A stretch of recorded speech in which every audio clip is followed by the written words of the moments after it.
ചങ്ങായിമാരെ, നമ്മുടെ പുത്തനത്താണിയിൽ അൺലിമിറ്റഡ് ബിരിയാണി കഴിക്കാൻ വേണ്ടിയിട്ട് ബിരിയാണിക്ക് മാത്രമായിട്ടുള്ള ഒരു പുതിയൊരു സ്പോട്ട് വന്നിരിക്കുകയാണ്. ബിരിയാണി ഹട്ട്.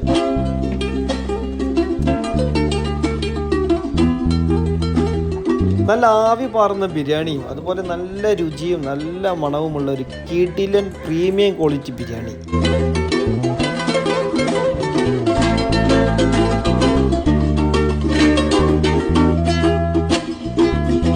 ഓവർ മസാലൻ്റെ വെറുപ്പിക്കലൊന്നുമില്ലാതെ നല്ല രുചിയോട് കൂടിയിട്ടാണ് ഇവർ ഈ ബിരിയാണി തയ്യാറാക്കുന്നത്. ഇവിടെ അൺലിമിറ്റഡ് ബിരിയാണിയാണ്, അതുപോലെ ഹാഫ് ബിരിയാണിയും ഇവിടെ അവൈലബിൾ ആണ്. സ്റ്റുഡൻസിനൊക്കെ പറ്റിയിട്ടുള്ള പാക്കേജും ഉണ്ട്. പുത്തനത്താണിയുടെ പരിസര പ്രദേശങ്ങളിലൊക്കെ ഫ്രീ ഹോം ഡെലിവറിയും ലഭ്യമാണ്. അതുപോലെ പാർട്ടി ഓർഡറുകളും ഇവർ സ്വീകരിക്കുന്നുണ്ട്. ഈ സ്ക്രീനിൽ കാണിച്ചിട്ടുള്ള നമ്പറിൽ കോൺടാക്ട് ചെയ്താൽ മതി. ലൊക്കേഷൻ വരുന്നത് കോട്ടക്കൽ റോഡിൽ നിന്ന് സർവീസ് റോഡ് വഴി കയറുമ്പോൾ ഈ പാലം എത്തുന്നതിൻ്റെ പുത്തനത്താണി മേൽപ്പാലം എത്തുന്നതിൻ്റെ തൊട്ട് മുമ്പായിട്ടാണ് ഈ ബിരിയാണി ഹട്ട് ഉള്ളത്.